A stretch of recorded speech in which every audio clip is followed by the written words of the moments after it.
Chapter number 1 lecture number 2 topic number 1.3 અને 1.4 વાહક અવાહક અને વિદ્યુત વાહકનું પ્રેરણ. કેમ છો વિદ્યાર્થી મિત્રો? આજે આપણે chapter number 1 lecture number 2 topic number 1.3 અને 1.4 નો અભ્યાસ કરશું. હવે આજે ટોપિક નંબર 1.3 છે. આ 1.3 ટોપિકમાં વાહકો અને અવાહકો એના વિશે આપણે સમજ મેળવવાની છે. હવે તમે 6ઠા-7મા ધોરણથી વાહકો અને અવાહકો એના વિશે તમે સમજતા આવ્યા છો. પણ અહીંયા છે વાહકો અને અવાહકો આપણે થોડાક અલગ રીતે છે એ સમજવાનો પ્રયત્ન કરશું. ગયા વખતે આપણે જોયું હતું કે કોઈ પણ પ્લાસ્ટિકનો સળિયો હોય એને તમે બિલાડીના ફર સાથે, એની રૂંવાટી સાથે, બિલાડીની રૂંવાટી સાથે તમે જ્યારે ઘસો છો ત્યારે પ્લાસ્ટિકનો સળિયો છે એ ઋણ વીજભારિત બની જાય છે એવું આપણે જોયું હતું. હવે ઘણા મનમાં એવો પ્રશ્ન થાય છે કે ભાઈ બિલાડીનો ફર અથવા જે બિલાડીની જે રૂંવાટીઓ છે એની સાથે જ ઘસવા કરતાં બીજી કોઈ સાથે આપણે પ્રક્રિયા કરાવી અને ઋણ વીજભારિત કરી શકાય? તો હા, આપણે પોતાના કોરા વાળ છે એની સાથે પણ પ્લાસ્ટિકનો સળિયો જો આપણે ઘસીએ તો સેમ ટુ સેમ ઇફેક્ટ મળશે આપણને. એટલે આપણે પોતાને બિલાડી અથવા બિલાડો સમજવાનું છે. પછી છે એ પ્લાસ્ટિકના સળિયાને વાળ સાથે ઘસવાના છે. એટલે જેવી રીતે બિલાડીની જે રૂંવાટીઓ છે એને ફર તરીકે લઈએ છીએ આપણે, એવી રીતે આપણા માથાના વાળ પણ એક આપણા માટે એક રૂંવાટી જ છે. માથામાં વાળની રૂંવાટીઓ છે, સાથે સાથે આપણા હાથમાં પણ ઘણાને રૂંવાટીઓ હોય છે, તો એ બિલાડી સાથે સરખાવી શકીએ છીએ આપણે. એટલે કહેવાનો મતલબ એમ છે કે તમે કોઈ પણ રૂંવાટી સાથે ઘસો તો પ્લાસ્ટિકનો સળિયો છે એ ઋણ વીજભારિત બની જાય છે, એવું આપણે લાસ્ટ લેક્ચરમાં જોયું હતું. એવી જ રીતે છે કાચના સળિયાને આપણે રેશમ અથવા ઊનના કપડા સાથે ઘસીએ છીએ ત્યારે કાચનો સળિયો છે એ ધન વીજભારિત બની જાય છે. અહીંયા છે પ્લાસ્ટિકનો સળિયો અને કાચનો સળિયો બંને છે એ અધાતુ પદાર્થ છે અને આપણે અધાતુ પદાર્થની સપાટી ઉપર વિદ્યુત ભાર છે ઉત્પન્ન કરીએ છીએ. એનાથી આપણે આગળ વિચારીએ તો મારી પાસે અધાતુ પ્લાસ્ટિકનો સળિયો છે અને બીજું છે બરૂની ગોળીઓ અથવા એને પીચ બોલ કહી શકીએ આપણે. અને આ બરૂની જે ગોળી જે છે એ ગોળી પણ અવાહક પદાર્થની મદદથી છે એ બનાવવામાં આવી છે. હવે આપણે આ પ્લાસ્ટિકના સળિયાને આ બરૂની ગોળી સાથે તાંબાના તારની મદદથી છે એ જોડી દઈએ છીએ. જેવો તાંબાનો તાર આપણે પ્લાસ્ટિકના સળિયા સાથે જોડશું એટલે પ્લાસ્ટિકના સળિયા ઉપર રહેલો જે ઋણ વીજભાર છે એ ગતિ કરી અને પીચ બોલની સપાટી ઉપર છે આવી જશે. અહીંયા જે તાંબાનો તાર જે છે એ તાંબાનો તાર આપણે પ્લાસ્ટિકના સળિયા સાથે કોન્ટેક્ટમાં લઈ આવીએ છીએ ત્યારે બધા જ ઋણ વીજભાર છે ગતિ કરીને પીચ બોલ ઉપર હાલ્યા જશે નહીં.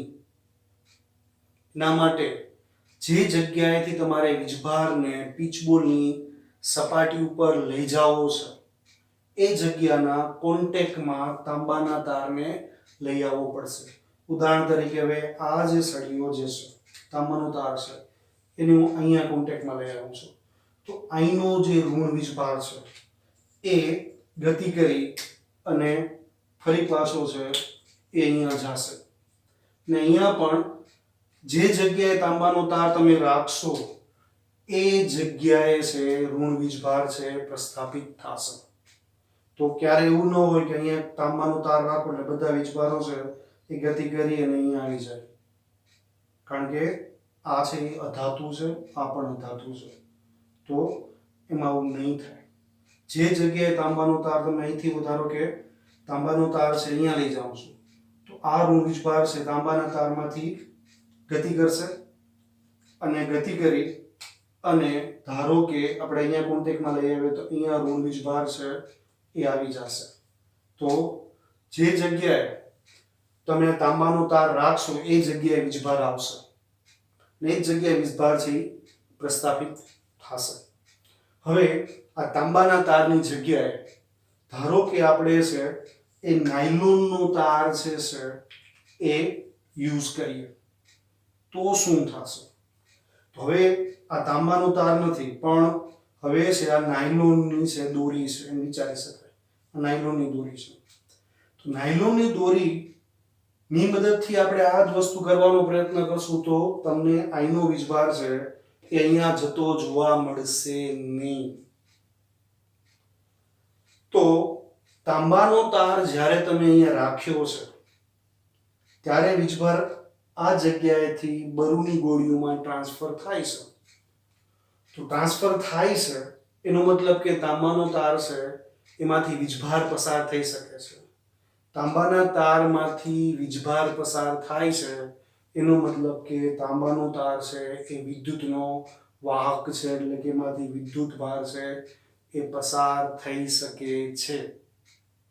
પણ નાયલોનની દોરીમાંથી વીજભાર પસાર થઈ શકતો નથી. એટલા માટે નાયલોનની દોરી છે એ વિદ્યુતની અવાહક છે. હવે વાહક પદાર્થની આપણે વાત કરીએ તો બધી જ ધાતુ પદાર્થ એ વિદ્યુતના વાહક છે.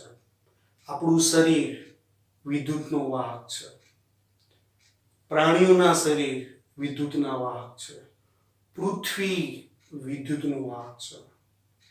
પૃથ્વી માટે એવું સ્વીકારવામાં આવે છે કે પૃથ્વીની વાહકતા અનંત છે અને પૃથ્વી છે એ વીજભારનો સંગ્રહ સ્થાન છે.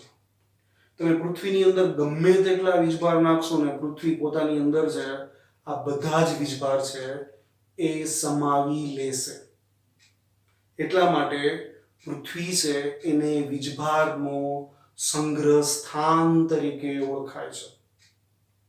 આ બધા પદાર્થો છે એ વિદ્યુતના વાહક છે.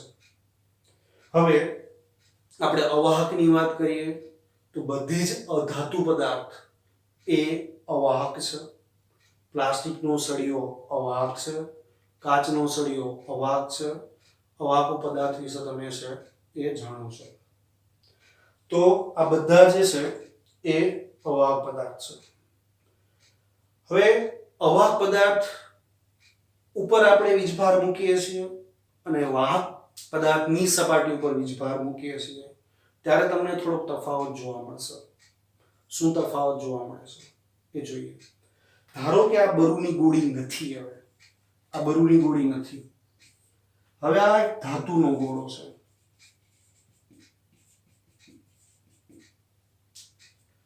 હવે પ્લાસ્ટિકના સળિયામાંથી જે વીજભાર અહીંયા જાય છે એ વીજભાર કોઈ એક જગ્યાએ ન રહેતા હવે શું થાય છે તો કે અલગ અલગ જગ્યાએ તમે વીજભારને લઈ આવો. પહેલા હું આ જગ્યાએથી વીજભારને એ અહીંયા લઈ આવું છું તો વીજભાર છે અહીંયા પ્રસ્થાપિત થઈ ગયો પહેલાની જેમ જ. આને હવે કોન્ટેક્ટમાં આપણે અહીંયા લઈ આવવાનો છે તો આ વીજભાર છે એ અહીંયા દાખલ થશે. હવે અહીંયા આપણે અલગ અલગ જગ્યાએ તારને અટકાવવાની જરૂર નથી. જેવો અહીંથી વીજભાર અહીંયા જશે ને તો ધાતુના ગોળા ઉપર એ વીજભાર છે એ સમાન રીતે સપાટી ઉપર વીજભારિત સપાટી ઉપર છે પ્રસ્થાપિત થઈ જશે. તો અહીંયા આપણે અલગ અલગ જગ્યાએ આ તાંબાના તારને અટકાવવાની જરૂર નથી. એ તાંબાના તારને અટકાવ્યા વગર ધાતુના ગોળા ઉપર વીજભાર બધી જગ્યાએ સમાન રીતે વિતરિત થાય છે.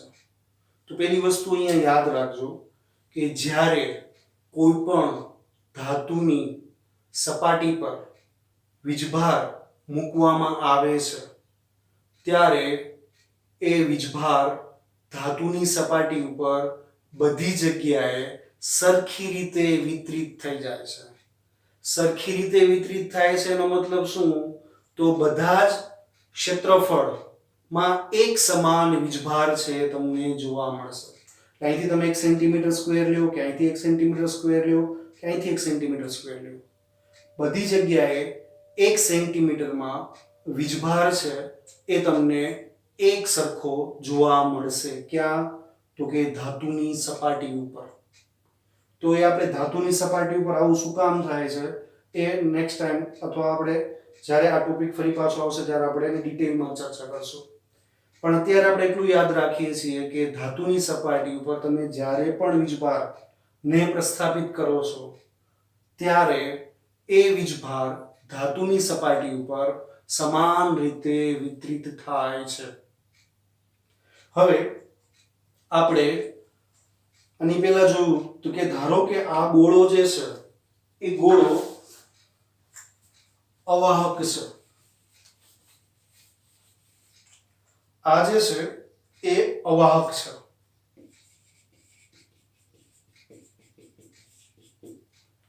આ અવાહક ગોળો છે. તો ફરી પાછું અવાહક ગોળામાં તમે વીજભાર જે જગ્યાએ પ્રસ્થાપિત કરો છો એ જ જગ્યાએ વીજભાર છે એ રહેશે. વીજભાર પોતાની જગ્યા બદલાવી શકશે નહીં. એટલે અહીંયા બીજી વસ્તુ યાદ રાખજો કે જ્યારે કોઈ પણ અવાહક પદાર્થની સપાટી ઉપર વીજભારને મૂકવામાં આવે છે ત્યારે વીજભાર તે જ જગ્યાએ રહેશે. વીજભાર છે એ પોતાની જગ્યા છે એ બદલાવી શકતું નથી. આ અવાહક પદાર્થની સપાટી ઉપર આવું થાય છે કારણ કે અવાહક સપાટી વીજભારને એક જગ્યાએથી બીજી જગ્યાએ જવા માટે ખૂબ જ મોટો અવરોધ ઉત્પન્ન કરે છે. એટલા માટે વાહકની સપાટી ઉપર વીજભાર હંમેશા કોઈ પણ એક જ જગ્યાએ રહેશે. એ ધાતુના ગોળાની જેમ બધી જગ્યાએ સમાન વિતરિત થશે નહીં. એટલા જ માટે અહીંથી બધો જ વીજભાર છે અહીંયા તાંબાનો તારો અટકાવું તો આવી અને આમ હાલ્યો નથી જતો. જે જગ્યાએ તાંબાનો તાર તમે કોન્ટેક્ટમાં લઈ આવશો એ જગ્યાનો વીજભાર જ ધાતુના તાર દ્વારા આ છે અવાહક ગોળા ઉપર આવશે અને અવાહક ગોળા ઉપર એ જ જગ્યાએ રહેશે કે જે જગ્યાએ તમે તાંબાનો તાર છે અટકાવ્યો છે. તો આટલી વસ્તુ છે એ આપણે અહીંયા યાદ રાખવાની છે. એ વસ્તુ છે કે અવાહક ગોળામાં વીજભાર કોઈ પણ એક જ જગ્યાએ જે જગ્યાએ આપણે રાખ્યો છે એ જ જગ્યાએ રહેશે. હવે અત્યાર સુધી આપણે જે વાત કરીને એમાં અવાહક પદાર્થ જેમ કે આપણે પ્લાસ્ટિકનો સળિયો લીધો હતો, આપણે કાચનો સળિયો લીધો હતો. તો આ કાચનો સળિયો અને પ્લાસ્ટિકનો જે સળિયો છે એ બંને સળિયાને આપણે ઘસતા એની ઉપર વીજભાર ઉત્પન્ન થાય છે ને એવું આપણે જોયું. પણ જો તમે કોઈ પણ ધાતુનો સળિયો હાથમાં લ્યો, ધાતુનો સળિયો છે હાથમાં લ્યો અને એ ધાતુના સળિયાને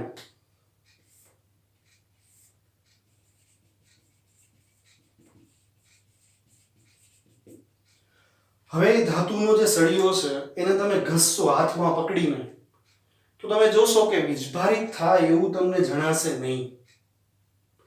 ધાતુના સળિયાને વીજભારિત કરવો થોડોક અઘરો છે અવાહક પદાર્થની સાપેક્ષમાં. જો તમારે એને વીજભારિત કરવો હોય તો તમારે નીચેના ભાગમાં એક અવાહક હેન્ડલ લગાવવું પડશે. અવાહક હેન્ડલ છે, ધારો કે પ્લાસ્ટિકનું બનેલું છે. અવાહક હેન્ડલ છે ને એ પ્લાસ્ટિકનું બનેલું છે. તો આ પ્લાસ્ટિકનું બનેલું અવાહક હેન્ડલ છે એને તમારે ઘસવાનું છે. આ પ્લાસ્ટિકના હેન્ડલને તમારે ઘસવાનું છે. એ પ્લાસ્ટિકના હેન્ડલને તમે જ્યારે ફર સાથે અથવા રૂંવાટી સાથે ઘસો છો તો ધારો કે આ હેન્ડલના આ ભાગમાં જે વીજભાર ઉત્પન્ન થાય છે એ વીજભાર એ ધાતુના સળિયા સાથે કોન્ટેક્ટમાં આવશે. જેવો ધાતુના સળિયામાં કોન્ટેક્ટમાં આવશે ને એટલે આ ધાતુના સળિયા ઉપર એ સમાન રીતે વિતરિત થઈ જશે. જો અહીંયા જે વીજભાર ઉત્પન્ન થશે ને એ ધાતુના સળિયામાં નહીં જઈ શકે, કારણ કે આ અહીંયા ઉત્પન્ન થયેલો વીજભાર છે એ ધાતુના સળિયાના કોન્ટેક્ટમાં આવતો નથી. અહીંયા જે કોન્ટેક્ટમાં આવે છે એ બધા સળિયા ઉપર જાશે અને આ ધાતુના સળિયાને વીજભારિત કરી દેશે. જો ધાતુ પદાર્થ છે એ ઘણી બધી રીતે વીજભારિત થઈ જાય છે. જેમ કે ઉદાહરણ તરીકે શિયાળાની અંદર કાર જે છે એ ઝડપથી ચલાવવામાં આવે છે ત્યારે હવા સાથે કારનું જે ધાતુની સપાટી છે એ ઘર્ષણને કારણે એ ધાતુની સપાટી ઉપર છે એ વીજભાર ઉત્પન્ન થાય છે. એવી જ રીતે છે એ પ્લેન જ્યારે ગતિ કરે છે અને હવા સાથે એની જે ધાતુની બનેલી સપાટી છે એ ઘર્ષણ ઉત્પન્ન કરે છે ત્યારે પ્લેનની સપાટી ઉપર પણ વીજભાર ઉત્પન્ન થાય છે. હવે આ વીજભાર જે ઉત્પન્ન થાય છે એના યોગ્ય નિકાલ માટે ત્યાં એક વ્યવસ્થા રાખવામાં આવી છે જેથી ધાતુની સપાટી ઉપરથી જે વીજભાર છે એ નીકળી જાય, એ અનચાર્જ થઈ જાય ધાતુની સપાટી. તો એ વ્યવસ્થા છે એ ત્યાં પ્લેનની અંદર કરવામાં આવે છે. એ ખાસ પ્રકારની વ્યવસ્થા હોય છે અને કારમાં પણ એવું થાય છે. આ બધી ઘટનાઓ છે એ શિયાળામાં શું કામ થાય છે? તો શિયાળામાં એ એટલા માટે થાય છે કે શિયાળામાં વાતાવરણમાં ભેજનું પ્રમાણ બહુ જ ઓછું હોય છે. ઉનાળા અને ચોમાસામાં વાતાવરણમાં ભેજ વધારે હોય છે. ભેજ એટલે કે પાણી છે એ વીજભારિત સપાટીમાંથી વીજભારને પોતાની તરફ ખેંચી લે છે. કારણ કે ભેજ એટલે કે પાણી એ વિદ્યુતનું વાહક છે. એ વાહક પદાર્થ ધાતુની અથવા કોઈ પણ વીજભારિત સપાટી ઉપરથી છે એ વીજભાર છે એ લઈ લેવાને કારણે સપાટી ઉપર વીજભાર છે એ ઉનાળો અથવા ચોમાસું છે એમાં ઉત્પન્ન કરવો અઘરો હોય છે. શિયાળામાં છે વીજભાર છે એ સરળતાથી ઉત્પન્ન કરી શકાય છે. હવે આપણી પાસે છે અહીંયા ધાતુનો સળિયો કે જે વીજભારિત છે. હવે આ વીજભારિત ધાતુના સળિયાને હું ઉપરથી પકડું છું તો આ વીજભાર છે એ મારા શરીરની અંદર થી પસાર થઈ અને જમીનના કોન્ટેક્ટમાં આવી જશે ને થોડા સમય માટે મારા શરીરમાં પ્રવાહ વધશે. ને આ ઘટના છે કે જેમાં વીજભારિત સપાટીમાંથી વીજભાર છે એ જમીનમાં દાખલ થાય છે એ ઘટનાને આપણે અર્થિંગ અથવા ગ્રાઉન્ડિંગ તરીકે ઓળખીએ છીએ. તો ફરી પાછી એક વખત વ્યાખ્યા જોઈએ. અર્થિંગ અથવા ગ્રાઉન્ડિંગ એટલે શું? જ્યારે કોઈ પણ વીજભારિત સપાટીને પૃથ્વીના સંપર્કમાં કોઈ પણ વાહક પદાર્થ દ્વારા લઈ આવવામાં આવે છે ત્યારે એ ક્ષણિક પ્રવાહ રચી અને ધાતુની સપાટીનો વીજભાર જમીનની અંદર દાખલ થાય છે. આ ઘટનાને ગ્રાઉન્ડિંગ અથવા અર્થિંગ તરીકે ઓળખાય છે. અર્થિંગ અથવા ગ્રાઉન્ડિંગ મેં તમારી ટેક્સ્ટબુકમાં એક જ વર્ડ તરીકે લીધો છે. વાસ્તવમાં અર્થિંગ અને ગ્રાઉન્ડિંગ વચ્ચે થોડોક તફાવત રહેલો છે. જેમ કે કોઈ પણ મંદિર કે યજ્ઞ થતો હોય કે આરતી થતી હોય, એના પછી ખાવા પીવાનો પ્રોગ્રામ રાખ્યો, એને આપણે સ્પેશિયલ વર્ડથી ઓળખીએ છીએ પ્રસાદ. યજ્ઞ પછી પ્રસાદનો કાર્યક્રમ રાખેલો છે, તો બધાએ પ્રસાદ લઈને જવાનું, પ્રસાદમાં જમવાનું જોઈએ, ખાવાનું જોઈએ. જ્યારે કે આપણે કોઈ પણ પાર્ટીમાં જાય છે ખાવા માટે, તો ત્યાં આપણે કહીએ છીએ જમણવારમાં જાય છે. તો એક જગ્યાએ ખાવાની પ્રક્રિયાને જમણવાર કહીએ છીએ અને બીજી જગ્યાએ ખાવાની પ્રક્રિયાને પ્રસાદ કહીએ છીએ. બેયમાં ખાવાનું જ હોય છે. એવી જ રીતે અર્થિંગ અને ગ્રાઉન્ડિંગમાં પ્રક્રિયા એક જ થાય છે, પણ અલગ અલગ જગ્યાએ એના શબ્દનો ઉપયોગ થાય છે. સૌથી પહેલા આપણે ગ્રાઉન્ડિંગ વિશે સમજીએ કે ગ્રાઉન્ડિંગ છે એ શબ્દનો ઉપયોગ ક્યારે થાય છે. તો મોટી મોટી બિલ્ડિંગો આપણે ધ્યાનમાં લઈએ, જેમ કે બુર્જ ખલીફા,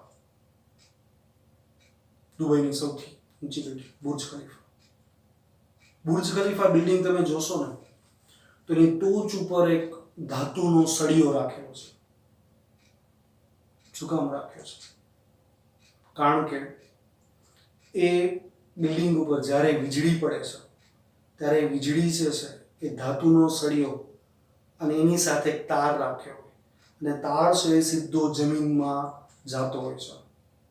અને બિલ્ડિંગ ઉપર જ્યારે વીજળી થાય છે ને, ત્યારે વીજળી જે છે એ ધાતુના જે સળિયો છે, સળિયા મારફતે ધાતુના તાર દ્વારા એ જમીનમાં ગ્રાઉન્ડ થઈ જાય, અને બિલ્ડિંગમાં રહેલી કોઈ પણ ઇલેક્ટ્રોનિક વસ્તુ અથવા બિલ્ડિંગને નુકસાન પહોંચાડતી નથી, કારણ કે આપણે એને એક પાથ આપી દઈએ છીએ વીજળીને, અને વીજળી છે એ સીધી જમીનમાં આવી જાય છે. એને આપણે કહીએ છીએ ગ્રાઉન્ડિંગ.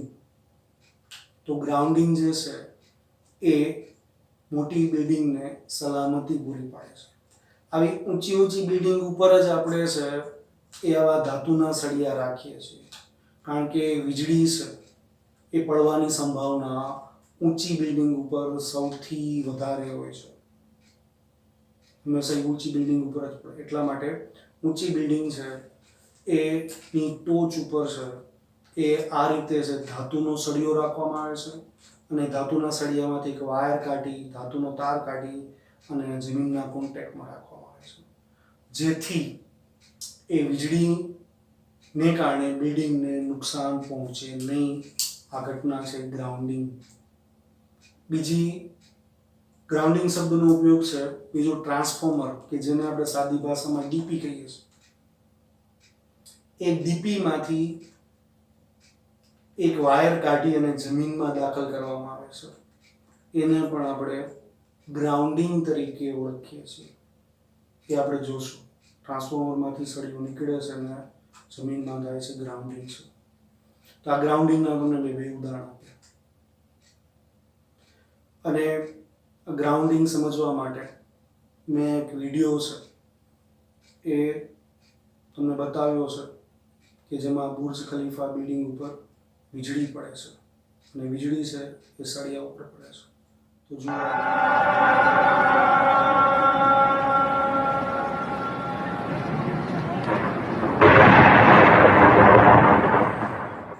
અર્થિંગ ઉપર આપણે હવે અર્થિંગ જે છે એ શબ્દથી આપણે પરિચિત છીએ. અર્થિંગ ક્યાં જોવા મળે છે? તો કે આપણે ઘરમાં. આપણે જોઈએ છીએ કે ઘણી વખત છે એ ઇલેક્ટ્રિશિયન એમ કહે છે કે તમારું અર્થિંગ છે ઘરમાં બરાબર નથી, અથવા અર્થિંગ છે એ કરવાની જરૂર પડે છે, નવું ઘર બને છે, ત્યારે આપણે છે અર્થિંગ કરવા માટે ઘરની બાજુમાં એક ખાડું ગાળવામાં આવે છે. ખાડાની અંદર છે કોલસો, મીઠું, થોડું પાણી નાખી અને એક સળિયો છે, એમાં એક સળિયો અથવા તાર બેસાડવામાં આવે છે, અને એ તાર છે એ ઘરનું છે એ અર્થિંગ તરીકે ઓળખાય છે.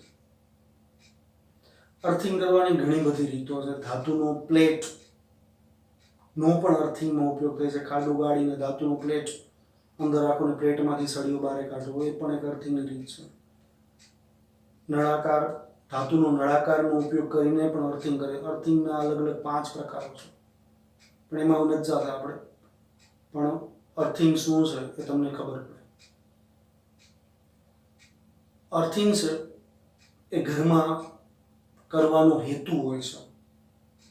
તો અર્થિંગ છે એ આપણે શું કામ કરીએ છીએ, ને અર્થિંગ છે એ શા માટે કરવું જોઈએ, ને એના ફાયદા શું છે, એ આપણે એક એનિમેટેડ વિડીયો દ્વારા સમજવાનો પ્રયત્ન કરીએ.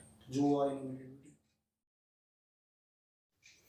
તમે અહીંયા જોઈ શકો છો કે ટ્રાન્સફોર્મર અથવા એક પાવર સપ્લાય છે એ તમને આપવામાં આવ્યું છે, અને એનો એક વાયર છે એ ગ્રાઉન્ડ કરેલો છે, એટલે કે જમીન સાથે જોડાણમાં છે. અહીંયા તમે લાલ વાયર જોઈ શકો છો કે જેને આપણે લાઈવ વાયર તરીકે ઓળખીએ છીએ, અને બીજો એક વાયર છે એ કાળો છે કે જેને આપણે ન્યુટ્રલ તરીકે ઓળખીએ છીએ. પરિપથમાં તમે જોઈ શકો છો કે મેટલ બોડી ધરાવતું એક ટોસ્ટર છે, અને પરિપથમાં 5 એમ્પિયરનો એક ફ્યુઝ છે એ લાગેલો છે. હવે ટોસ્ટરનો જે અવરોધ છે એ 100 ઓહમનો છે. તો ટોસ્ટરમાંથી કેટલો કરંટ પાસ થશે? તો કરંટ બરાબર વોલ્ટેજના છેદમાં રેઝિસ્ટન્સ, ઓહમના નિયમ મુજબ.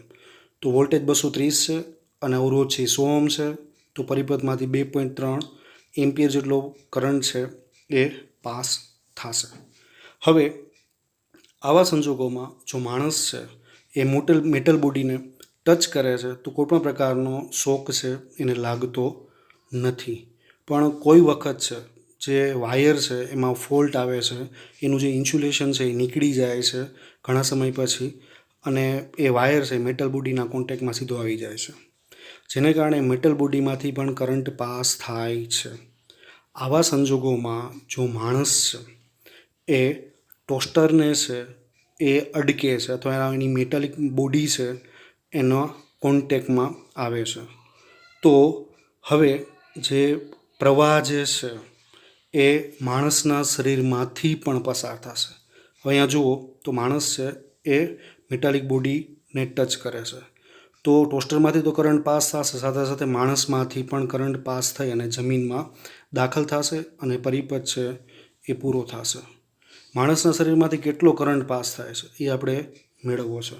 કોઈ પણ માણસ છે એનું જે એવરેજ રેઝિસ્ટન્સ છે એના શરીરનો એ 1000 ઓહમની આજુબાજુ હોય છે.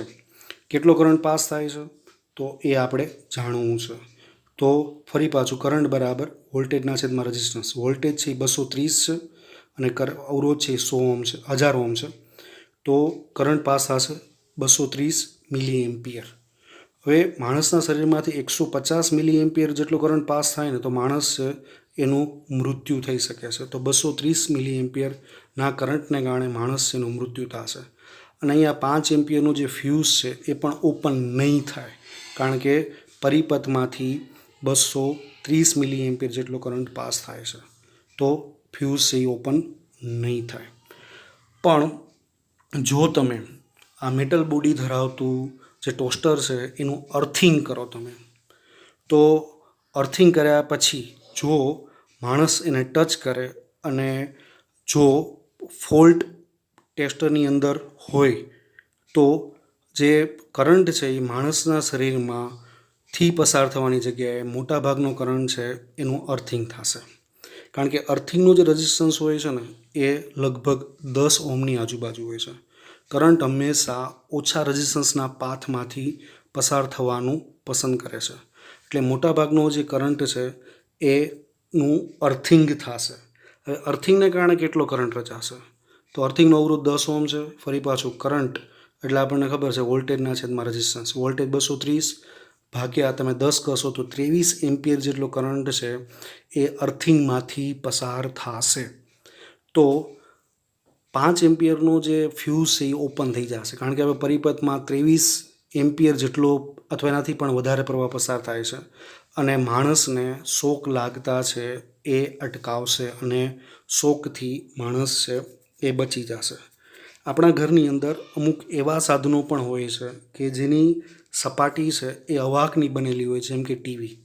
તો આવા સંજોગોમાં ટીવી જે છે એમાં કોઈપણ પ્રકારનું અર્થિંગ, એની સપાટી સાથે અર્થિંગ કરવાની જરૂર નથી, અને તમે એનો પ્લગ જોશો તો એમાં પ્લગની અંદર 2 જ ખાલી છે એ વાયર હશે. હવે જ્યારે મેટાલિક બોડી ધરાવતો અહીંયા ટોસ્ટર છે, ઇસ્ત્રી છે, ફ્રીજ છે, ઘરઘંટી છે, એવા તમે સાધનો જુઓ તો એનું પ્લગ છે એમાં 3 નોબ હોય છે. તો એક છે એક અર્થિંગનો હોય છે, એક લાઈવ વાયરનો હોય છે અને એક છે એ ન્યુટ્રલનો હોય છે. તમે આકૃતિમાં 2 પિનવાળો પ્લગ છે એ જોઈ શકો છો. આ પ્લગની મદદથી કોઈ પણ વિદ્યુત ઉપકરણ છે એ ચલાવી શકાય છે. પરંતુ આ પ્લગનો ઉપયોગ એવા સાધનોમાં કરવામાં આવે છે કે જેની સપાટી છે એ અવાહક હોય કે જેને કોઈ પણ પ્રકારના અર્થિંગની જરૂર ના હોય. તમે આકૃતિમાં 3 પિનવાળો પ્લગ છે એ જોઈ શકો છો. હવે આ પ્લગની અંદર એક છે એ અર્થ તરીકે, બીજી પિન છે એ ન્યુટ્રલ તરીકે અને ત્રીજી પિન છે એ લાઈવ ટર્મિનલ તરીકે ઓળખાય છે. આવા પ્લગનો ઉપયોગ એવા વિદ્યુત ઉપકરણમાં કરવામાં આવે છે કે જેની સપાટી છે એ મેટાલિક હોય અથવા ધાતુની બનેલી હોય.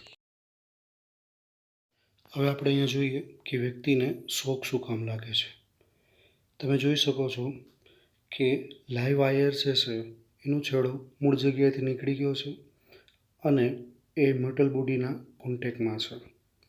મેટલ બોડીના કોન્ટેક્ટમાં હોવાથી લાઈવ વાયરમાંથી પ્રવાહ છે એ વ્યક્તિમાં પસાર થાય છે અને વ્યક્તિમાંથી છે એ જમીનમાં દાખલ થાય છે, જેથી વ્યક્તિને શોક લાગે છે. નિવારવા માટે શું કરવું જોઈએ? તો અર્થિંગ કરવું જોઈએ મેટલ બોડી સાથે, અને આમ કરતાં લાઈવ વાયરમાંથી જે પ્રવાહ પસાર થાય છે એ અર્થિંગ મારફતે પસાર થઈ જશે, કારણ કે અર્થિંગનો જે અવરોધ હોય છે એ પ્રમાણમાં ખૂબ જ છે એ નાનો હોય છે, જેથી શોક નિવારી શકાય છે. તો વિદ્યાર્થી મિત્રો, હવે આપણે અભ્યાસ કરશું ટોપિક નંબર 1.4 પ્રેરણ દ્વારા વિદ્યુત ભારિત કરવું. હવે પ્રેરણ દ્વારા વિદ્યુત ભારિત કોઈ પણ પદાર્થને કરતા પહેલા આપણે સંપર્ક દ્વારા કોઈ પણ ધાતુ પદાર્થને આપણે કેવી રીતે વીજભારિત કરી શકીએ એ પહેલા સમજશું. તમે આકૃતિમાં જોઈ શકો છો કે એક ધાતુનો ગોળો છે અને ધાતુના ગોળાને અવાહક સ્ટેન્ડ ઉપર રાખવામાં આવ્યો છે. હવે તમને ખબર છે કે અહીં અવાહક સ્ટેન્ડને શું કામ રાખ્યો છે? કારણ કે ધાતુના ગોળા ઉપર જે વીજભાર જમા થાય અને વીજભાર છે એ જમીનના સંપર્કમાં આવી અને ગ્રાઉન્ડ ન થઈ જાય અથવા અર્થ ન થઈ જાય એટલા માટે મેં અવાહક સ્ટેન્ડ છે રાખ્યું છે. એ તમે જોઈ શકો છો કે આ જે છે એ પ્લાસ્ટિકનો વીજભારિત કરેલો સળિયો છે. હવે આ સળિયાના વીજભારિત ભાગને હું ધાતુના ગોળાના સંપર્કમાં લઈ આવીશ. હવે જે ભાગ પ્લાસ્ટિકના સળિયાનો વીજભારિત હશે એ વીજભાર છે એ ધાતુના ગોળા ઉપર જઈ ટ્રાન્સફર થશે. અહીં જોઈ શકાય છે કે આ વીજભાર છે ધાતુના ગોળાના સંપર્કમાં આવે છે, તો આ વીજભાર છે એ ધાતુના ગોળામાં ટ્રાન્સફર થશે. આ વીજભાર છે એ ધાતુના ગોળાના સંપર્કમાં આવશે, તો આ વીજભાર પણ એ ધાતુના ગોળા ઉપર ટ્રાન્સફર થશે. એ રીતે આ ભાગને હું આના સંપર્કમાં લઈ આવું તો આ વીજભાર પણ છે એ અહીંયા ટ્રાન્સફર થશે. અને જેમ હું આ જે સળિયો છે એને ધાતુના ગોળાથી દૂર કરીશ ત્યારે આની ઉપર જે રહેલો વીજભાર છે એ ધાતુના ગોળા ઉપર છે એ સમાન રીતે વિતરિત થશે. હવે અહીંયા છે જે પ્લાસ્ટિકનો સળિયો જે છે એનો વીજભાર ઓછો થઈ જશે, અને જેટલો વીજભાર પ્લાસ્ટિકના સળિયા ઉપર ઓછો થશે એટલો વીજભાર છે એ ધાતુના ગોળા ઉપર જમા થશે. તો આ જે છે એ રીતમાં હું પ્લાસ્ટિકના સળિયાને ધાતુના ગોળા સાથે સંપર્કમાં લઈ આવું છું, અને સંપર્ક દ્વારા આ ધાતુનો ગોળો છે એ વીજભારિત થાય છે. એટલા માટે આપણે આ ધાતુના ગોળાને વીજભારિત કરવાની જે રીત છે એને આપણે કહીએ છીએ સંપર્ક દ્વારા વીજભારિત કરવું. આ પદ્ધતિમાં જે જગ્યાએથી વીજભાર છે જાય છે એનો વીજભાર ઘટે છે અને અહીંયા ગોળો છે એ વીજભારિત છે એ થાય છે. વિદ્યાર્થી મિત્રો, હવે પ્રેરણા દ્વારા છે આપણે કોઈ પણ પદાર્થને કેવી રીતે વીજભારિત કરી શકીએ એ સમજીએ. હવે તમે આકૃતિમાં જોઈ શકો છો કે ધાતુના ગોળો A અને ગોળો B બંને એકબીજાના સંપર્કમાં છે. ગોળા A અને ગોળા B ને આપણે અવાહક સ્ટેન્ડ ઉપર છે એ રાખ્યા છે, તમે આકૃતિમાં જોઈ શકો છો. હવે પ્રેરણ દ્વારા છે એ ધાતુના ગોળાને વીજભારિત કરવા માટે આપણે એક કાચનો ધન વીજભારિત સળિયો છે એને ધ્યાનમાં લઈએ છીએ. હવે કાચનો આ ધન વીજભારિત સળિયો છે એને આપણે ગોળા A ની નજીક લઈ જઈએ છીએ, પણ કાચના સળિયાને આપણે ગોળા A સાથે સંપર્કમાં લાવતા નથી. જેવો કાચનો ધન વીજભારિત સળિયો આપણે ગોળા A અને ગોળા B ની નજીક લઈ આવીએ છીએ ત્યારે શું થાય છે એ જોઈએ. ગોળો A અને ગોળો B એ બંને ધાતુના બનેલા છે. આપણને ખબર છે કે જ્યારે કોઈ પણ ધાતુ પદાર્થ છે એનું નિર્માણ થાય છે ત્યારે ધાતુ પદાર્થની સપાટી ઉપર ધાતુમાંથી મુક્ત થયેલા ઇલેક્ટ્રોન છે એ આવેલા હોય છે અને ધાતુની સપાટી ઉપર તે આરામથી એક જગ્યાએથી બીજી જગ્યાએ છે એ હલનચલન છે એ કરી શકે છે. હવે જ્યારે આપણે ધનવીજભારિત કાચના સળિયાને ગોળા A ની નજીક લઈ આવીએ છીએ ત્યારે ગોળા A અને ગોળા B માં રહેલા આવા ઇલેક્ટ્રોન છે એ સળિયા તરફ છે એ આકર્ષણ અનુભવશે. હવે અહીંયા રહેલા જે ઋણવીજભારિત ઇલેક્ટ્રોન છે એ ત્યાં જ રહેવાના છે, આગળ નહીં જઈ શકે. હવે અહીંયા જે રહેલા ઇલેક્ટ્રોન છે એ ધાતુના સળિયાથી આકર્ષિત થઈ અને આ સપાટી ઉપર આવશે અને આ ભાગ છે ઇલેક્ટ્રોન ગુમાવશે એટલે આ ધનવીજભારિત થશે. હવે એના પછીનો જે ભાગ છે એમાં રહેલા ઇલેક્ટ્રોન અહીંયા આવી અને આને ન્યુટ્રલ કરશે. એ ઇલેક્ટ્રોન છે ને એ અહીંયા નહીં જઈ શકે. શું કામ નહીં જઈ શકે?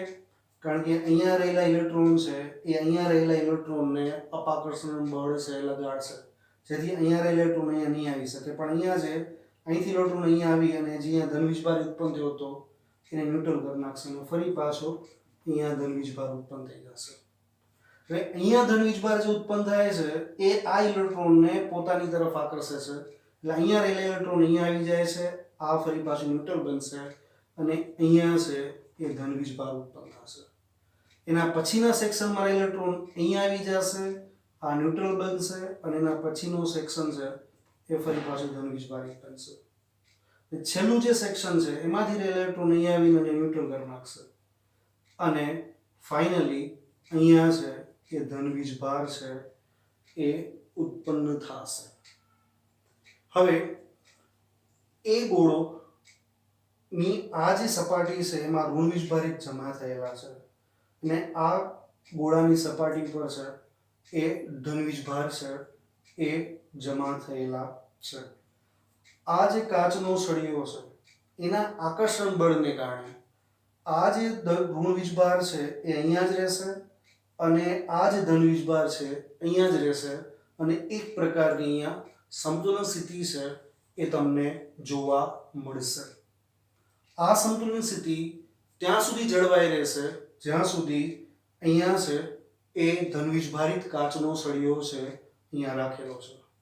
જો આ કાચના સળિયાને અહીંથી દૂર કરી દો તો ફરી પાછો ગોળો A અને ગોળો B જે એકબીજાના સંપર્કમાં છે એ પોતાની મૂળ સ્થિતિમાં જેવા હતા એવી જ સ્થિતિમાં ફરી પાછા આવી જશે. હવે આ ધનવીજભારિત સળિયાની હાજરીમાં તમને આ રીતે આખી જે સિસ્ટમ છે એ સમતુલ સ્થિતિમાં જોવા મળશે. આ વસ્તુ છે એ તમને બુકમાં આકૃતિ નંબર બી માં દર્શાવી છે. આના પછી આપણે હવે શું કરશું? હવે આ બંને ધાતુના ગોળાઓ જે છે એને આપણે એકબીજાથી અલગ કરશું. અહીંયા પેલા કોન્ટેક્ટમાં હતા, હવે આપણે આ બંનેનો કોન્ટેક્ટ છે એ દૂર કરશું. એટલે ગોળો એ અને ગોળો બી હવે એકબીજાના સંપર્કમાં નથી, પરંતુ આના આકર્ષણ બળને કારણે ઇલેક્ટ્રોન અહીંયા જ રહેશે અને આ ધન વીજભાર ઉપર આનું અપાકર્ષણ બળ લાગે છે એટલે આ ધન વીજભાર અહીંયા જ રહેશે. એટલે પરિસ્થિતિ છે એ આમની આમ રહેશે. અને આકૃતિની અંદર, બુકની અંદર તમે જોશો તો આકૃતિ સી માં તમને આ પરિસ્થિતિ છે એ બતાવી છે. હવે આપણે શું કરીએ છીએ? હવે છે આપણે અહીંયા કાચનો ધન વીજભારિત સળિયો છે, અહીંથી આપણે દૂર કરી દઈએ છીએ. જેવો દૂર કરશું એટલે આ ઋણ વીજભાર અને આ ધન વીજભાર વચ્ચે આકર્ષણ થશે. એ આકર્ષણને કારણે અહીંયા રહેલા જે ઋણ વીજભાર છે એ અહીંયા આવી જશે અને અહીંયા રહેલા ઇલેક્ટ્રોન છે અપાકર્ષણ અનુભવશે અને એને કારણે ઇલેક્ટ્રોન અહીંયા જશે. અહીંથી ઇલેક્ટ્રોન પરમાણુ ગુમાવશે એટલે આ ધન વીજભારિત બની જશે અને આ ફરી પાછું છે ઇલેક્ટ્રોન મેળવી અને ન્યુટ્રલ થઈ જશે. તો હવે તમને છે એ ગોળો એ અને ગોળો બી બંને એકબીજાથી છે એ કોન્ટેક્ટમાં નથી પણ એકબીજાની નજીક છે, એટલે તમને આ પરિસ્થિતિ છે એ જોવા મળશે. હવે આ બંને ગોળાને આપણે એકબીજાથી છે એ બહુ જ દૂર લઈ જઈએ છીએ. જ્યારે ગોળો એ અને ગોળા બી ને આપણે એકબીજાથી બહુ દૂર લઈ જશું પછી આ બંને ગોળાઓ છે એકબીજા ઉપર આકર્ષણ બળ લગાડશે નહીં અને એવા સંજોગોમાં અહીંયા રહેલો જે ઋણ વીજભાર છે એ ધાતુના ગોળામાં સમાન રીતે છે એ વિતરિત થઈ જશે. એવી જ રીતે છે અહીંયા રહેલો ધન વીજભાર જ્યારે આનાથી બહુ જ દૂર આવ્યો જશે ત્યારે એની ઉપર પણ રહેલો જે ધન વીજભાર છે એ સમાન રીતે વિતરિત થઈ જશે. તો આ રીતે આપણે ગોળો એ અને જે ગોળો બી છે એને આપણે છે એ વીજભારિત છે એ કરી શક્યા. તમે અહીંયા જોઈ શકો છો કે અહીંયા જે કાચનો સળિયો હતો એમાંથી થોડો પણ વીજભાર છે એ ઓછો થતો નથી, છતાં પણ ગોળો એ અને ગોળો બી છે એ આપણે વીજભારિત છે એ કરી શક્યા છીએ. તો આ જે છે એ વીજભારિત કરવાની રીત છે એને આપણે કહીશું પ્રેરણ દ્વારા વીજભારિત કરવું. તો અહીંયા કાચના સળિયાના પ્રેરણને કારણે ગોળો એ અને ગોળો બી છે એ વીજભારિત છે એ થાય છે ને આ રીતને પ્રેરણ દ્વારા વીજભારિત કરવાની રીત દ્વારા ઓળખાવાય છે. વિદ્યાર્થી મિત્રો, આની પહેલા છે આપણે વીજભારિત સળિયા દ્વારા ધાતુ પદાર્થને કેવી રીતે આપણે પ્રેરણની રીત દ્વારા છે એ વીજભારિત કરી શકીએ છીએ એ આપણે જોયું. હવે પ્રેરણ દ્વારા છે આપણે અવાહક પદાર્થ છે એમાં પણ વીજભારિત છે અથવા વીજભાર છે એને આપણે પ્રેરિત કરી શકીએ છીએ. કેવી રીતે કરી શકીએ છીએ એ જોઈએ. અહીંયા તમે જોઈ શકો છો કાસ્કો છે. કાસ્કાને આપણે ઋણ વીજભારિત કરે છે. ઋણ વીજભારિત કેવી રીતે કરી શકાય? તમે જોઈ શકો છો આ કાસ્કો છે, એને તમે કોરાવાળમાં ફેરવો. કોરાવાળમાં કાસ્કાને ફેરવશો એટલે કાસ્કો છે એ ઋણ વીજભારિત છે એ બની જશે. આવો એક ઋણ વીજભારિત કાસ્કો છે મેં અહીંયા રાખ્યો છે. હવે આ કાસ્કો છે એ ઋણ વીજભારિત છે. એને કાગળના ટુકડાની સામે રાખીએ છીએ. કાગળના ટુકડા છે એ અવાહક છે. આની પહેલા છે એ આપણે ધાતુના બનેલા ગોળાઓ જોયા હતા. ધાતુના બનેલા ગોળાની સપાટી ઉપર ઇલેક્ટ્રોન જે છે એ મુક્ત હોય છે, પણ એ પરમાણુમાંથી સદાય માટે મુક્ત નથી થઈ ગયો. જે ધાતુનો ગોળો છે ને એ આવા સંજોગોમાં ન્યુટ્રલ જ રહે છે. એટલે અહીંયા છે એ જ્યારે કાંસકો છે એને આપણે કાગળના ટુકડાની નજીક રાખીએ છીએ ત્યારે કાગળના ટુકડામાં રહેલા જે પરમાણુઓ છે એ પરમાણુમાં ઋણ વીજભારનું કેન્દ્ર અને ધન વીજભારનું કેન્દ્ર થોડાક એકબીજાથી દૂર જાય છે. સદાય માટે ઇલેક્ટ્રોન છે અહીંયા પરમાણુ ગુમાવતો નથી, પણ એ જે ઋણ વીજભાર છે એનું કેન્દ્ર એના ધન વીજભારથી થોડુંક દૂર જાય છે, જેને કારણે કંઈક આવી રચના થાય છે. ધન વીજભાર અને ઋણ વીજભાર બંને એકબીજાથી દૂર જાય છે, સદાય માટે દૂર હલ્યા નથી જતા, થોડા દૂર જાય છે. એને કારણે અહીંયા આંશિક ધન વીજભાર ઉત્પન્ન થાય છે અને અહીંયા આંશિક ઋણ વીજભાર ઉત્પન્ન થાય છે. અને આવી રચનાને આપણે ડાયપોલ કહીએ છીએ. એ આપણે આ ચેપ્ટરમાં જોશું. તો અહીંયા કાગળના જે ટુકડાઓ જે છે એ જે કાંસકો છે એના ઋણ વીજભારને કારણે અહીંયા જે ઋણ વીજભારિત ઇલેક્ટ્રોન છે એનું કેન્દ્ર છે એ ધન વીજભારના કેન્દ્રથી થોડું દૂર જાય છે. એટલે આવી રીતે કંઈક ડાયપોલ છે એ કાગળની જે સપાટી આ કાંસકાની નજીક જે છે એ સપાટી પર આવું તમને જોવા મળશે. તો અહીંયા પણ કંઈક એવું જ થશે. અહીંયા ધન વીજભાર હશે, અહીંયા ઋણ વીજભાર હશે. અહીંયા પણ એવું જ કંઈક હશે. અહીંયા ધન વીજભાર હશે, અહીંયા ઋણ વીજભાર હશે. ડાયપોલ વિશે આપણે ડિટેલમાં જોશું, પણ અત્યારે ખાલી એટલું સમજીએ છીએ કે એ ધન વીજભારનું કેન્દ્ર અને ઋણ વીજભારનું કેન્દ્ર છે એકબીજાથી દૂર જાય છે અને એને કારણે આ જે બનતી રચના છે ડાયપોલ છે. હવે આ ધન વીજભારિત ભાગ છે એ ઋણ વીજભારિત જે કાંસકો છે એના તરફ છે એ આકર્ષાય છે અને આ ઋણ વીજભારિત ભાગ છે એ કાંસકાથી દૂર જાય છે કારણ કે એ અપાકર્ષાય છે. પણ અહીંયા જે ધન વીજભાર ઉપર જે આકર્ષણ છે ને એ ઋણ વીજભાર ઉપરના જે અપાકર્ષણ છે ને એના કરતા વધારે છે, જેની પરિણામી અસર એ જોવા મળે છે કે કાગળનો જે અહીંયા ટુકડાઓ છે એ કાંસકા તરફ છે એ ગતિ કરશે અને કાંસકા છે એની સાથે એ જોડાઈ જશે. પણ તમે અહીંયા જોઈ શકો છો કે અહીંયા અવાહક પદાર્થમાં પણ તમે છે એ વીજભાર છે એને પ્રેરિત કરી શકો છો. તો આ જે રીત હતી એ પ્રેરણ દ્વારા અવાહક પદાર્થને વીજભારિત કરવાની રીત હતી.